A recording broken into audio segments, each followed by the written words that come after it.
To the Transformation Agenda series on education. We thank you very much for staying tuned always to this program. We appreciate the fact that you tune into this program, you listen to us, you call us, you contribute to the show. God bless you so much. So today we're going to have a very beautiful conversation, and a lot of things happens in the Ministry of Education, the area of education. The government is doing so much. The president believes that the transformation agenda of this country cannot take place or happen without educating the people that exist in the nation. And so he's put a lot of emphasis and making a lot of investment in the area of education. And one of the bodies under the Ministry of Education that makes sure that things are happening the right way, rules and regulations are followed. The branch of the ministry that Ministry of Education that makes sure that teachers are doing the right things, the branch that collects data and uses that data to regulate the school, is here today with us, and we are going to have a very beautiful conversation with the Inspector General of Schools, Dr. HILDA AMPADU. She's already in studio this morning, and so I want to just ask you to tune in and stay tuned to this program. You can get us on classfmonline.com or Class 91.3 FM on Facebook, or the Transformation Agenda series page on Facebook, and the Word Radio GH page on Facebook. Stay tuned and be blessed. Class 91.3 FM.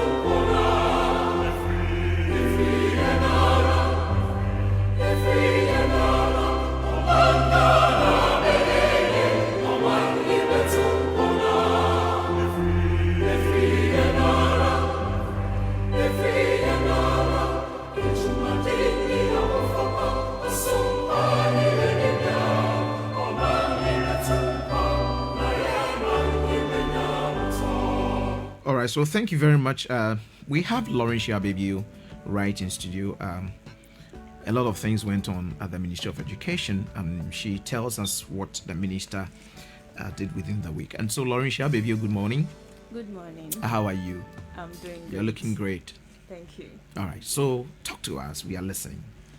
I'd first like to say a good morning to our listeners for always being with us, and also to the Honorable Minister, Dr. Yause Educhum. Yeah. Yes. So today, let me not actually forget, but I'd like to say a good morning to Manuel Eduse also as Great. well, because he's really doing well, That's helping right. me That's out right. with information and all that. Yes. So yes. So getting on issues. I think last week I made mention of the fact that the minister has been on tours. The tours currently has to do with constituency tours and all that. But we still have educational stuff going on. Still, I mean, though you are the MP for a constituency, you are still the minister for education. That's right. So you can't just take care of your constituents and leave us out. So you still have to take care of us. So we had him at the Standard Chartered Girls Empowerment Forum. Wow. Quite recently, yes. And we had him giving some speeches and then commending the program so far. This is the 5th anniversary. This is the fifth year since the inception of that program. And then we had him commending the whole program, because I think up to date it's the 5th year, right? Yes. And then they've trained about over 1,000 girls. Wow. Yes. The program is basically to empower girls.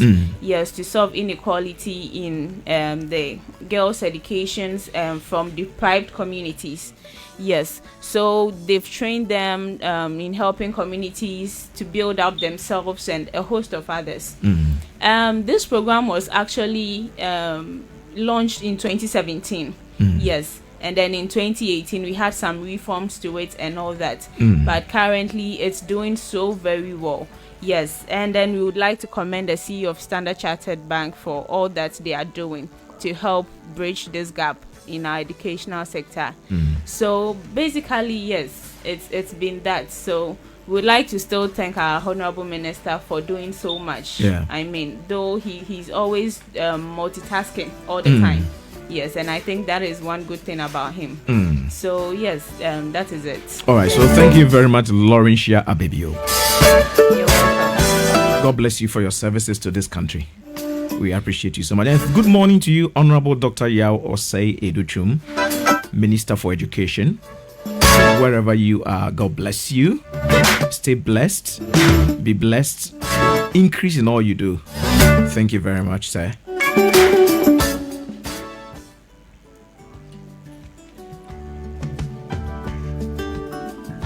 All right. So last week, I think we spoke about the fact that some people are putting so much effort by sponsoring people in their education.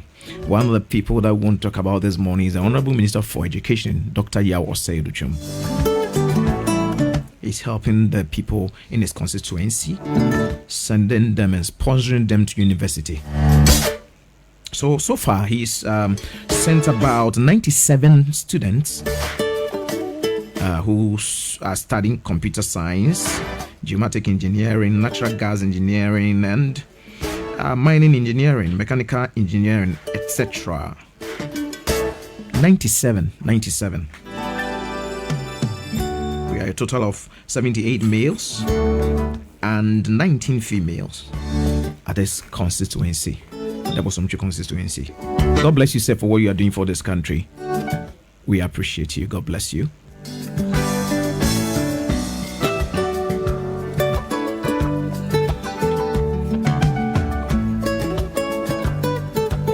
So the headmistress, the former headmistress of our Secondary School, Mrs. Esther Hamilton, has gone to be with the Lord. She served at Palm Secondary School. She was the headmistress of Palm Secondary School from 1988 to 2004. She was like a mother to me. I'm going to tell you something this morning. When I went to Palm Secondary School, that's 1991, Form 1 third term, she called me to her office and said I should go and bring my dad. I should call my dad to come and see her. So my dad came to the school, and then I took him to the headmistress's office. You know, some of the remarks that our teachers love writing are terminal reports, a promising child. So she told my father, this child of yours is a blessing to you. Take good care of him. And from first year, Mrs. Esther Hamilton paid my fees till I left Palm Secondary School in 1994. Yeah, she paid my fees. She paid my fees and took care of me. Whilst I was writing the SSC, I was writing O level at Winneba. She's such a blessing. And on the 16th of August 2022, we're going to mark 1 week of her demise at the St. Dominic Catholic Church, Taifa in Accra. The time is 7 a.m. Try and be there.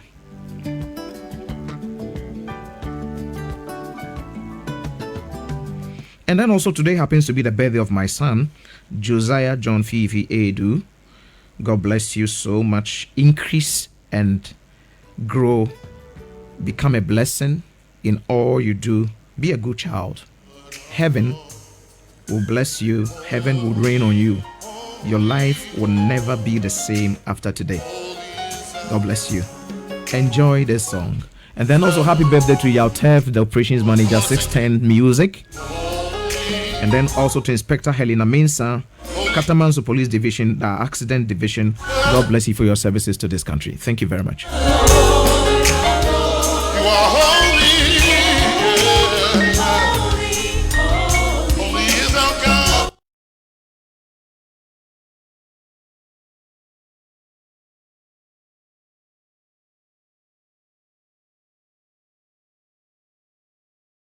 Universe His Excellency Nana Addo Dankwa Akufo-Addo, the President of the Republic of Ghana, in 2016 pledged to ensure free senior high school education for every Ghanaian child. Under the leadership of the President, the first year enrollment has grown from 308,000 in 2016 to a projected 500,000 this academic year. The Transformation Agenda series exposes you to the varied and Education various Regulatory Bodies Act 2020, that is Act 1023, conducts yearly inspection to primarily promote educational improvement by providing each inspector school with a clear indication of its strengths and weaknesses, which it can then use to help plan and implement improvements. They are also to provide a Ministry of Education, that's the Government of Ghana, development partners, other stakeholders with reliable evidence-based data, which can be used to review and develop policy and allocate resources and support. Now today we have in studio Dr. HILDA AMPADU, who is the Inspector General of Schools at NaSIA.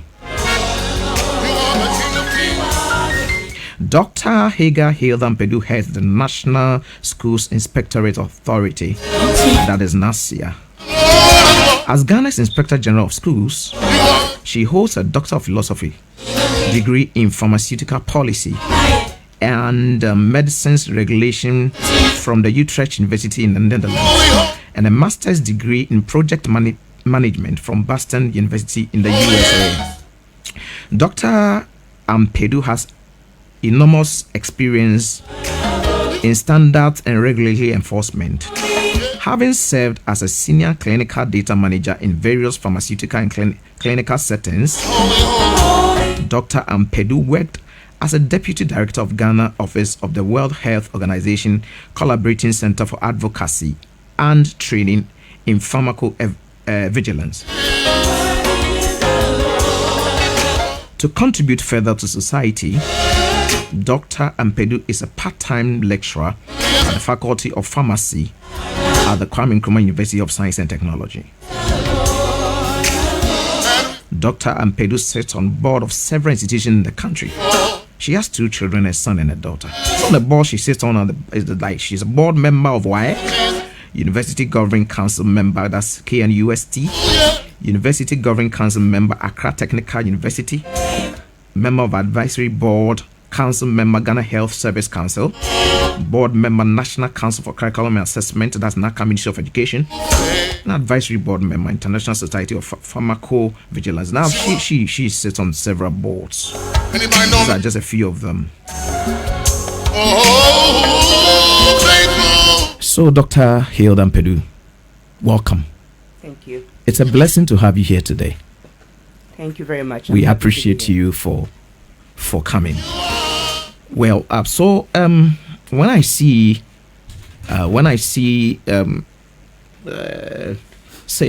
women, get to this height, it's always a blessing. I realize that you didn't want me to say a lot of things, so you cut everything short. If I wanted to, talk about what I saw, I was going to read about 3 pages of the things that you do. I think it's a blessing. Girl-child education in this country, how do you say it?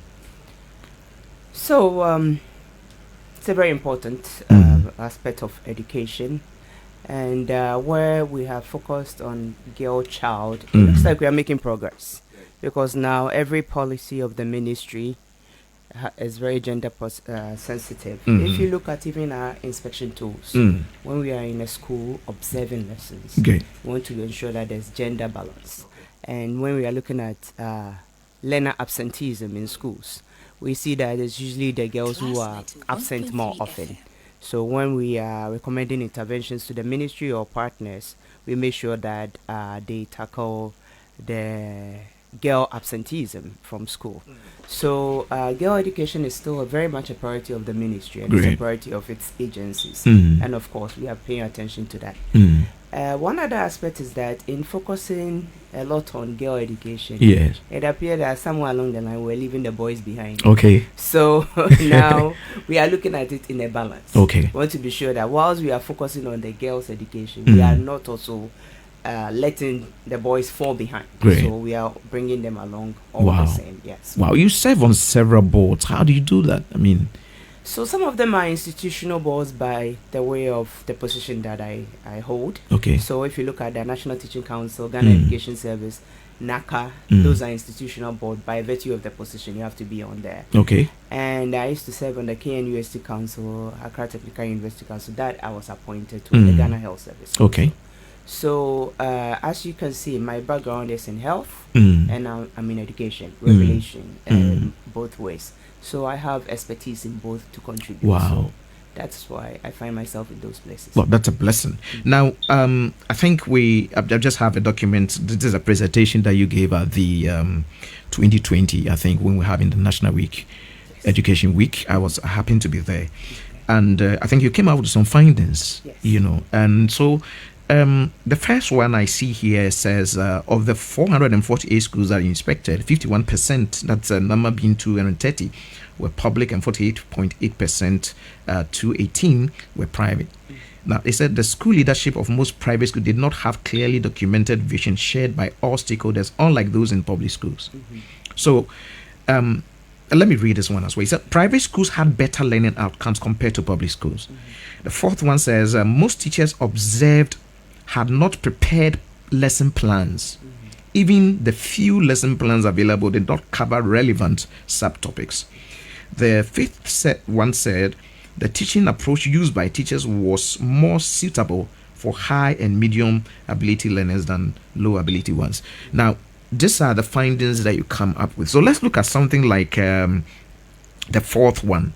It says most teachers observed had not prepared lesson plans. Even the few lesson plans available did not cover relevant subtopics. Now, when you get these findings, what do you do with them? Okay. So if you think of NaSIA, you think of us as the quality assurance arm of the education ministry. Okay.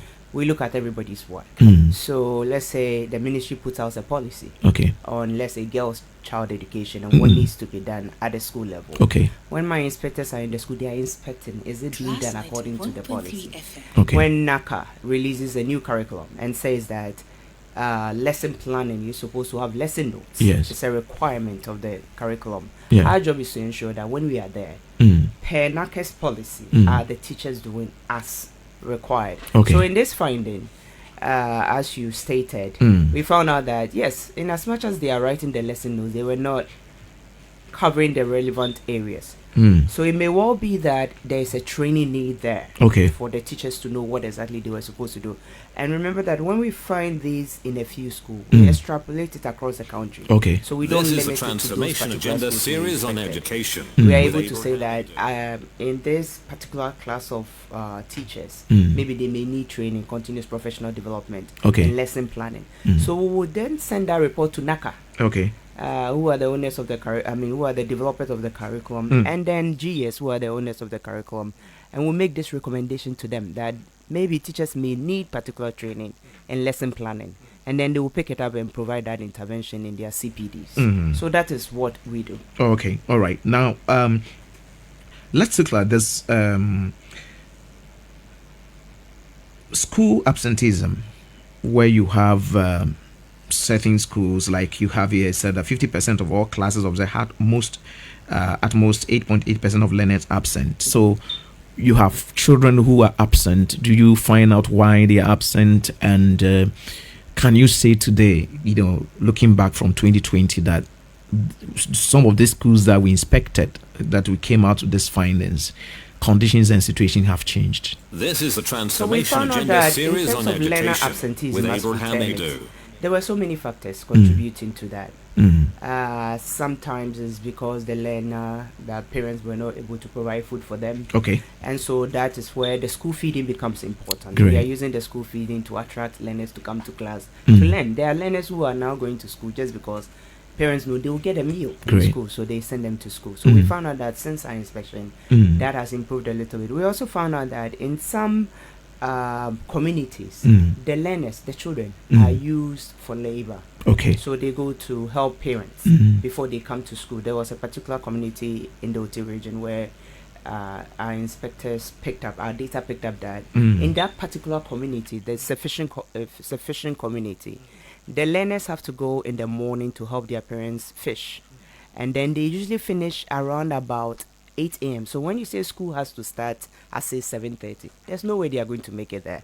So whilst inspectors are there, they'll see that the learners will start coming in around about 9 a.m., 9:30, running in. They know they are late.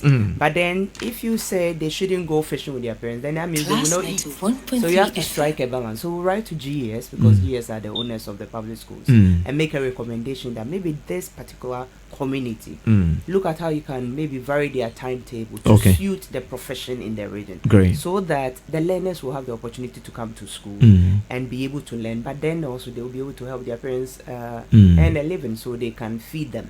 So you need to strike a balance. It's not a one size fits all. So depending on what our data picks up, then we'll prescribe interventions and recommendations to the various agencies or the minister himself on what needs to be done, and then they pick it up and then provide that intervention. Great. So those interventions, the data, the information you sent to this institutions, do you follow to see whether they were implemented or there has been a change from those schools? Like if you inspected, say 20 schools, you cut across and assume, let me use that word, that is the same thing that's happening somewhere. So we know that this is the problems we have. Now, after the findings, you send this to the institution. Do you go back to check if it's really working or the condition is still the same? This is the Transformation Agenda series on education. I'll put a note that NaSIA started its full operations about a year ago. Okay. Let's say 2020, 2021 is when we really started doing this work. So we haven't gone back to do any follow-ups yet. And also not because we can't, but also we are challenged by finances, like every institution. So that is a plan. We have a monitoring and evaluation plan. There are schools that need so much help. We put them in a category we call category of concern. Okay. So these schools, they need to be regularly monitored. So the plan starting 2023 January is to monitor these schools. So these communities that I'm talking about, we'll go and see what interventions have been put in place by the various agencies, and are they working?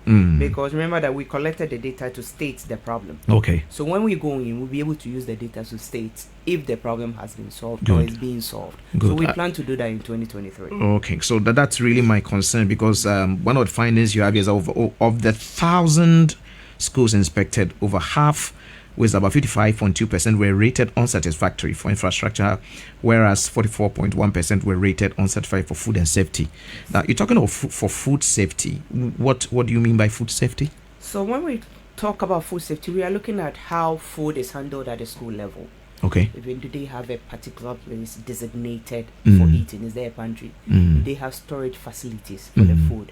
The vendors who come to the school to supply food, are they registered by the Food and Drugs Authority? Okay. Are they licensed to be there to provide food? And also, if even you have hawkers selling food to these learners, how is it being done? Is it haphazardly? Is it organized? In some schools, you see that they designate an area where even the hawkers can bring their wares and come and sell to the learners food stuff, but they have designated area where it is designated for that purpose. So if that is there, we'll record that as well. But our goal in all this is to ensure that the food that the learner is consuming, the right checks has been done, and that we are not unnecessarily endangering the learners when they have to take food, because you are in a school for a certain period of time. You have to eat. So it's a very important aspect of the school day that the food that the learner is eating is taken care of also by those who have the mandate to do that. So to have a vendor at the school, I think the Food and Drugs Authority authorizes people who can sell food, etc. So we look at all this to ensure that the school has taken care of this aspect of the schooling system as well. So this is the Transformation Agenda series on education. Thank you very much. Now, I look at inspectors or what you do, and we just talk about food safety. When you enter some of the kitchen of some of these schools, I mean, I don't think you eat the food that comes from there. Some of them have gutters, water running through. I mean, it's not right. Just like your reports are just, talking about here. Have you been to a place where you closed maybe the kitchen, or you sort of stopped people from selling because you realized things were not right? So, in terms of stopping people from selling, that is not in our mandate per se. Okay. In terms of the food, as you can, other government agencies have that mandate. We would then write to who owns the mandate. Okay. And say that this needs to be looked at immediately. Sometimes writing even takes time. We need to pick a phone and call. Okay. And say that based on what we saw, you need to get in there immediately. So if it's something that the tourism authority or the food and drugs authority or somebody else whose mandate it is to ensure that these things are being done right needs to get in there, we'll quickly get them in there to do their work, and then we'll monitor to ensure that it's been done. So in terms of us going in and saying that you are selling food in an unhygienic environment and closing down maybe a cafeteria or a restaurant, no, we haven't done that yet. Oh, okay. But we have contacted the people in charge who are supposed to. I think you work so hard to get all these informations, and so This is the Transformation Agenda series on education with Abraham Adu. You can say that you go all around, collect data, and then you give those informations out to the authorities that are concerned to correct some of the errors that you see. These bodies, do they report to you as in, Doc, this is what you gave us to work on, and this is how far we've come, so that if it affects your reporting, maybe if you have that opportunity to, or you are mandated to give that up, do you receive reports from this institution as to, you told us that food safety was unsatisfactory and now this is where we are? Do you receive reports like that? So that would be the ideal situation, that the agencies would then let us know what they've been able to do about it. But as I said, even this is the first time NaSIA has issued a report of this nature. Okay. So most people are now coming to getting used to it and coming to understand our mandate. So I think it's gradual. But we'll get there. Yeah. But in terms of, do we follow up to see, okay, what is happening? Now we have regional chief inspectors who are in charge of these regions. Yeah. So their job is to follow up to ensure that the schools in your region, if we have these findings on them, that interventions are happening. Interventions do not, unfortunately, happen as fast as we would like them. Yes. So it's very slow, it drags on, but we keep trying to see the best ways to go about it. So yes, ideally the agencies in charge will have to let us know, okay, based on your recommendation, we've been able to do this. That is currently not happening, but I foresee that it will happen in future. Because I look at in this country, we've been here all this while. I've lived in Ghana all my life. One of the things I see is where you are a leader and you sit in your office, and maybe you think that somebody who is posted or positioned at a department is working, and you are just okay. Yes. But then you go back or behind the scenes and realize that nothing is being done. So you hear people talking against what you are doing or speaking against you, and you ask yourself, what am I doing wrong? But the fact is, there are people under you who are supposed to do this or report to you and do it, and they are not doing it. Yes. Let's come here. What are some of the challenges that you face, your organization, NaSIA, faces? What are some of the challenges that you face? This is the Transformation Agenda series on education with Abraham Adu. National Schools Inspectorate Authority. Yeah. With more powers, more enforcement powers, a bigger law, I would say. The 1023 gives us more powers than the 778, which we used to operate with. Now, the law came into being on August 26, 2020. So the law is quite new. So getting the regulated entity to understand that we have a new law and the requirements of the law has been the challenge for us, because we need to make sure they understand. Okay. So we need to do a lot of stakeholder engagement, a lot of trainings for them to understand the aspects of the law and how it affects their operations. So if you look at Ghana Education Service, they own the public schools. Okay. And then you look at individual proprietors who own private schools. These are target audience in terms of stakeholders that we need to get, make sure, understand the aspects of the law that will affect their work. So the stakeholder engagement and getting the regulated entity to understand the aspects of the law has been the challenge, but we are on it. We've been to all 16 regions, engaging proprietors of schools. We've engaged GES at various levels, and we continue to engage them. We think that giving ourselves another year or so, most people would have come on board on the new law. So we are taking it slow while we try to train and bring people on board to understand the aspects of the new law as it pertains to their various operations regulated by the law. So that has been our key challenge. But I would say it's a challenge and an opportunity at the same time. Okay. Because in going to the field to meet the proprietors, etc., you're also learning a lot about the educational landscape at the pre-tertiary level, which if we were sitting in Accra in our offices, we would never have known. Yeah, sure. So that in itself is informing some of the policies that we are putting out, guidelines, etc. So we are learning a lot ourselves in interacting with these proprietors, GES, private school proprietors, etc., in understanding how we implement the law so that they can go by the law. Then we can start enforcement processes after that. Talking about This enforcement is the processes, Transformation Agenda series on education. I mean, we've had issues. I don't know whether your work goes to I mean, you focus on this angle of what I'm talking about. I mean, in the area of teacher-student relationships, you've had cases of teachers who have slept with their people. I mean, some you put it in code as rape and minors and all that. Do you have report on all these things, and how do you handle such issues? So we've had reports comes to us because we have a complaint line, and then we have parents calling us or sending us report. Even sometimes we have the minister himself sending us reports that's been sent to him on abuses on learners, etc. So we will take it up and investigate to see what happened, and then we'll make a recommendation. Remember, if it's a teacher who was in the wrong, the regulator of teachers is the National Teaching Council. Oh, okay. So we will write to the National Teaching Council and say, this teacher, this is what we found out in our investigation, and your National Teaching Standards has disciplinary measures in it that could apply to this teacher, and it needs to be effected immediately.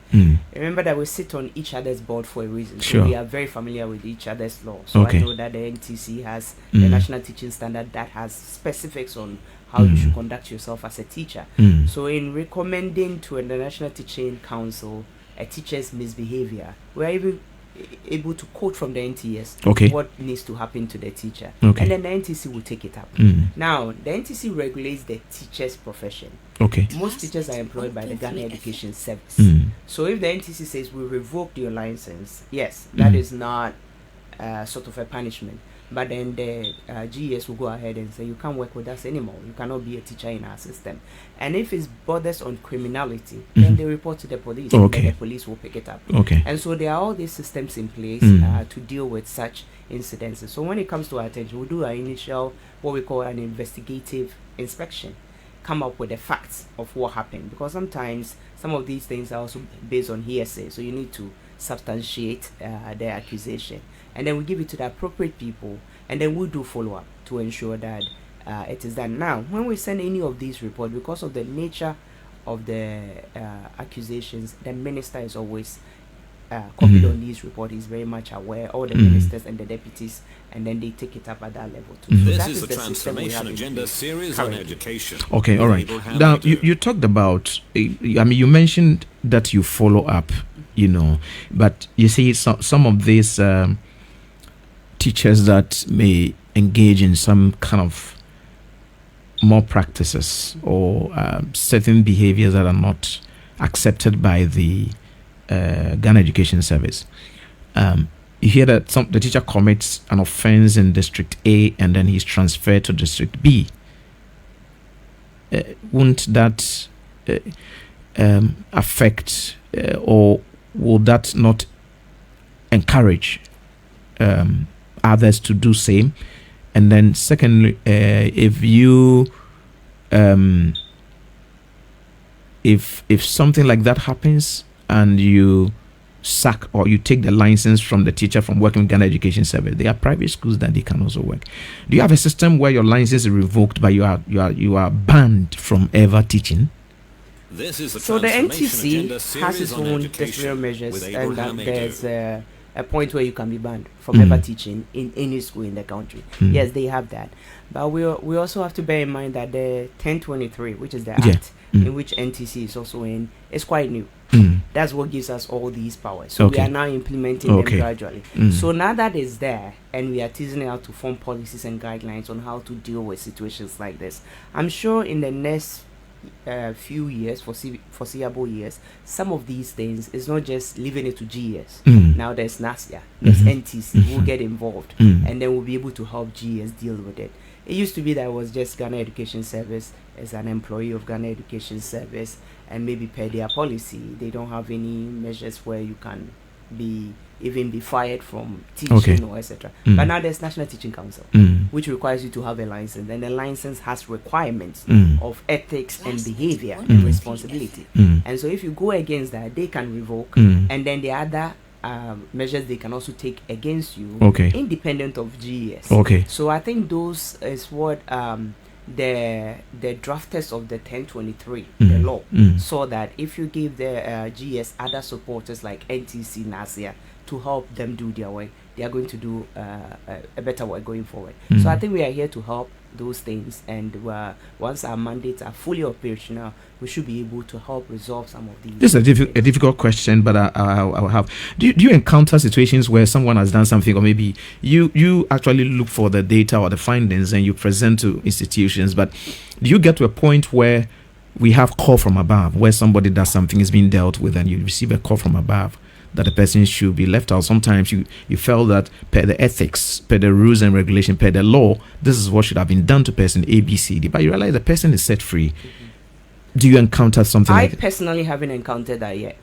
I've heard of situations through hearsay, etc. But I personally, in my role, in my current role, have not encountered any situation where a call came from above, or an individual has done something and needed to be dealt with, and we got a call that says don't touch. I haven't had that experience yet. Abuse, physical, corporal punishment was said to be a thing of the past. Do you still have reports of students being treated like being caned, if I put it in that context? This is the We get a lot of Transformation Agenda reports. series on Actually, education most with people, Abraham Adu. because NaSIA is quite new and they don't know we exist, they send it to the minister. So the minister on a regular basis forwards them to me, and then we act on it. So where the ministry has a policy on corporal punishment, I believe it hasn't gone down to all the levels that it needs to go. So we may need to do more stakeholder engagement on it and train teachers and train school proprietors on it. But there are schools where learners are being caned, they are being maimed actually. And in some of the pictures that you see, it's very gut-wrenching when you see them, that a teacher or a proprietor of a school will treat a learner entrusted in their care in this way and manner. So I support the corporal punishment policy, that there should not be corporal punishment in schools. We should find other ways of rehabilitating learners other than beating them up. And so I think that the gap in here is that I think the policy has been out, but we haven't done a better job of getting it to where it needs to, and then instituting measures for when you go against it, what happens. Enforcement has to happen, and I think that's where NaSIA comes in. So those are the things that I had an experience where my son was, I wouldn't say he was actually beaten. And I went to the school. When I got to the school, in fact, one of the things I told the person who sat on the people who, in fact, I think the minister asked, I think part of your department, those in that region, that area, to go to the school. One of them, I told him, I don't think the person who beat my son is a teacher. I told the man straight to the face, I don't think this is a teacher. And truly, he wasn't a teacher. He was a national service personnel who was transferred to the school and was asked to teach, I think, French. These children haven't had a French teacher for, I think, about a year or two. And then you go to them and tell them to write French myself. Myself. And I mean, me, if I have not done French, how do I do that? So the child comes to school and you beat the child with marks at the back. Can you say that those who are involved in this are not trained teachers, or the teachers who are trained, who are aware of what it entails in bringing up a child? He's gone through school, he understands what the system, how the system works. He's likely not to do things that he knows government frowns on. Can you say that some of these things, looking at the example that I gave, that those who are involved in caning that are people, let's say national service students, guys who come to the school to teach, or they happen in the private schools or in government setting? Do you have an idea of something like this? So in terms of profiling people who do this. We haven't done that. Okay. But just a few cases that has come to me, and I think I remember this one very well, the National Service Personnel, is early entrant teachers into the teaching profession. Okay. Who maybe around the time they came in, a corporal punishment policy has been in place, but they have not been trained on it, so they may not know that it exists or something, and then they embark on these things, and then they are corrected. So I think it should form part of the training somehow. Maybe National Teaching Council should pick it up, should form part of the licensure, something, so that they are aware that this is a requirement of you, that you don't go to the school and get frustrated and punish students this way because it's frowned upon. But in terms of classifying who does it, most teachers are abiding by the corporal punishment policy. We don't hear a lot of teachers doing this. Once in a while you hear these National Service Personnel or this teacher in a private school. Private schools have that and have done similar to a child. So we are I think that where there needs to be intervention from the ministry is our training of these teachers. This is a transformation agenda series on the various education trainings that with they get. Abraham The corporal Adu. punishment policy should form part of the training that they get. So they are aware that it exists, and if you go against it, you will be punished for that purpose. Yes. So I'm here with Dr. HILDA AMPADU, who is the Inspector General of Schools, and we are talking about the role that NaSIA plays in the education sector. I remember the president is talking about transforming Ghana through education, and so we are looking at all these agencies and bodies that work with the Ministry of Education and the role that they are playing to ensure that the transformation agenda of education is achieved. And so we thank you for staying tuned. Now we want to activate the phone line so you can call and ask questions or make a contribution. The number is 0302 20 80 80, 0302 20 80 80, 0302 20. You can also send us a WhatsApp on 0500,000 202 0500,000 202, and then you can send us your message and we'll read them. We'll be proud reading your messages. This is the Transformation Agenda series on education. Now, Abraham Adu. the reports that you receive from the district or regional capitals or wherever your board, your institution is represented, is that something that comes like, let's say, weekly, monthly, yearly? Yeah. How do you collect data? Okay, thank you. So per the act, we are supposed to do periodic inspection of schools. So periodic is we do termly inspection. Okay. So it's not all schools. We use a statistical approach to sample schools. That's why I said we are able to extrapolate. Okay. Now, if we declare a sample for the academic year and say we have in this academic year we inspect 3,000 schools, we just spread them across the terms in an academic year, and then we go around the country inspecting the schools to collect the data. Each school that we inspect gets an individual report that we send to the school so that they know what they need to do. And then at the end of an academic year, we issue what we call an aggregate report, of which you were reading some of the findings to me. So that's our aggregate report. All right, thank you very much. So I think I have a message from Nana Ufori Iwoku. It says, NaSIA is really doing a great job. Your guest and her team are really helping to transform the educational system. That's very true. God bless you, Nana Kofi for Awoku. Thank you very much.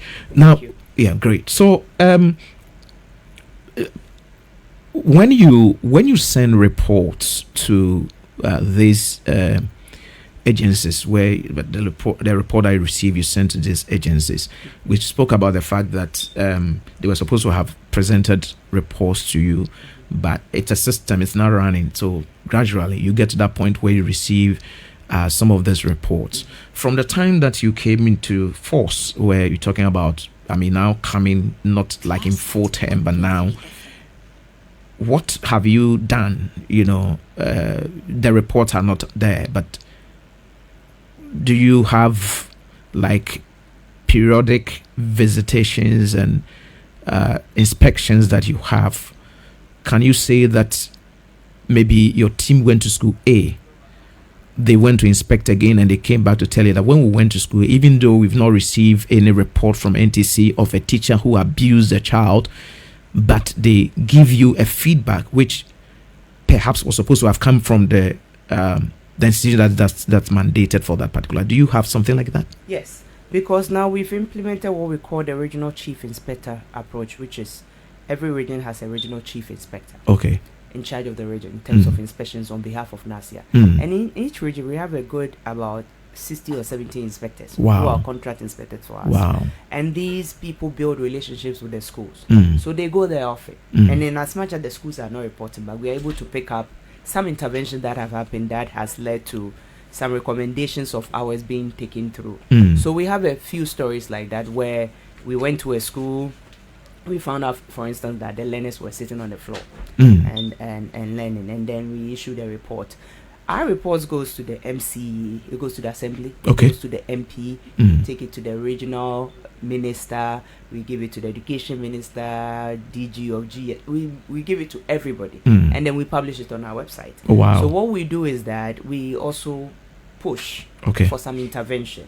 And so where we've engaged the assembly, we've seen that we've gone back and they've supplied checks. And the learners are now sitting on desks and chairs. And so we have so many. And so these things are done because you went to inspect and you brought a report. Else they wouldn't know. So what you actually do is you become like the eye for the Ministry of Education. You see it, you report, and then interventions and things are done to make it. And also development partners. Development partners come wanting to help in all manner of ways. Until then, there was no data to substantiate what the need areas are. Now they're able to pick up our report, the one you read, and see that, if we want to put intervention, maybe food safety. We should look at how can we help these schools get pantries or these schools get potable water. So those are interventions that they actually embark on to put in place based on our reports. And so it's going on. Let's look at private schools and public schools. In your work as Inspector General of Schools, what's the difference between a private school? What are some of the things you see? For instance, the teacher and the teacher who is teaching at the private school and the teacher who is at the government school, in terms of the time they report to work, in terms of lesson note, etc. I mean, is there a difference? So in terms of the public school teachers, in terms of when they report to school, the discipline is there.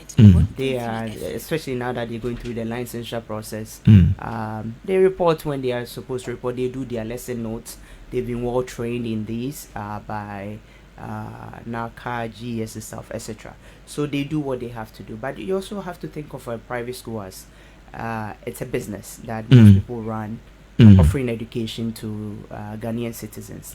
And when you put your money in a business, you pay more attention. So they are scrutinizing everything, making sure that their investments are not going to waste.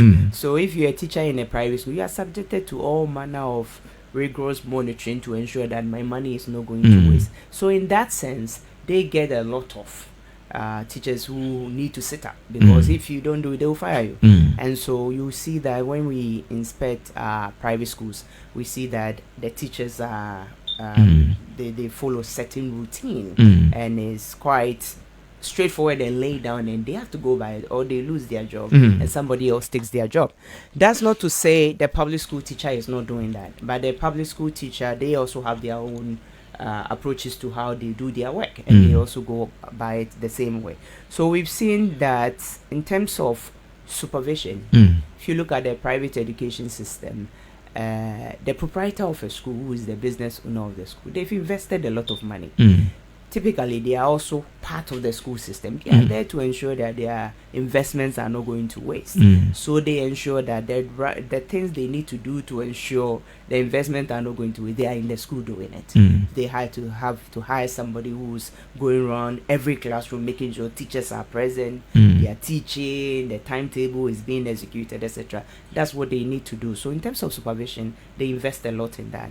Now, we also have supervision in the public school system through our school CISOs, school inspection supervisors of the GS system. They also do similar. But then you also have to think of them as where the private school proprietor may have just their one school, the CISO will have a host of schools in the circuit where they are in charge, and they have to make sure they are monitoring. So the scale is not the same, but each system is trying their best to ensure that the right things are being done. Wow. But I mean, you talk about the private school proprietress or the owner of the school, because they have made a lot of investment and making sure that things are done. Does it mean that maybe the supervisory role that is supposed to be played in respect of to public schools is not that effective as it's supposed to be, so that you go to a private school in a remote area because the person is investing in it is always there. But you go to a public school in a remote area and the teacher may not be in class, and you sit in Accra or a regional capital may not know that teacher is absent. And sometimes the teacher is not available, he's not coming to school, he tells his colleague, today member. So just combine the class, bring class 4 and class 5 together and teach them. And these things happen. Is it that we don't have people who are supposed to appreciate the fact that government is also investing, and that government also requires that he gets value for money, as compared to the private school where we can emphasize and say that, okay, so the headmistress is paid so much, or the proprietor has paid so much, and because he's paid so much, he believes that things must be done in this way. So the Ghana Education Service itself. Okay, so before you do that, let me pick this call. Good morning. Good morning, sir. But please, your name and where you're calling us from? I am Abba, calling from Adenta. Abba from Adenta. Abba, please talk to us. Yes, I'm grateful for the discussion this morning. It's very insightful. Thank you. I'm also a teacher, a public school teacher, for that matter. Right. And I think that with the public schools, we actually also need the issue that I have with this public school issue is about the fact that everything is free. This is the Transformation Agenda series on education with Abraham Adu. Yeah, I'm here. We are listening to you, please. Abba. Okay. Yeah. So the issue is that because things are made to look like the government is providing everything, even as teachers, if you ask parents to do certain things, they are not able to do it compared to the private public schools.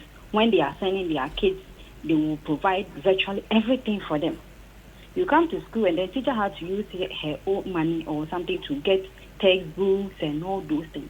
So excuse me, Abba, I'm not cutting you, please. Are you talking about the private school? You're talking about the public school? I think you need to clarify. Talking about the public school. Is it the public school that... Madam, you are discussing about monitoring. Yes, I understand. But what I'm asking is that you are saying that the public schools, they provide everything, but the private schools don't. Is it the opposite, or you are just... It's the opposite to the where the private schools, the government is supposed to provide for us. Okay. Right? When you come to the public school, because they are doing their business, they charge them, they ask them to buy things, and then the parents are ready to do it. But Okay. when you come to our side, That's the public schools. Yes, it is more or less like the government is providing. So even when you tell parents, it's difficult for them to provide because they feel that things have been provided for us. And for that reason, it makes the work also a little bit difficult for us. Yes. And so I think something must be done. As Madam is saying, they are supervising and everything. I also think that they should, Madam outfit should come to our doorstep. Yes. As teacher, I am listening to some of the things that she's saying, and I am like, wow. So we have all these, and so I think they should come close to us, so that we will have more interaction, and then we can also know what is happening, what we can do to even help the kids in terms of issues that comes with teacher, students, relationship, and all other things. Yeah. All right, Abba, thank you very much. God bless you so much for calling. I have a message I'll read before Doc responds to this. That's coming from Moses. He says, Dr. Hilda has been doing a fantastic job. I'm pretty sure that she's aware that some of the schools, some of the private schools in our rural areas do not adhere to the rules on corporal punishment. What's NaSIA doing in that regard? Again, whose responsibility is it to check if private schools have the right caliber of teachers? Is it NaSIA or Ghana Education Service, the GS? All right, so Mom, you can respond. Thank you. Yeah. So I think I will respond first on your GS supervision. Great. We didn't finish Yes. that. I want to clarify that. So GS itself recognized the supervision gap. Now, we used to call them circuit supervisors. They are now called CISOs. They have been equipped. They have tablets. They have all the tools they need to go to school and provide monitoring for the schools.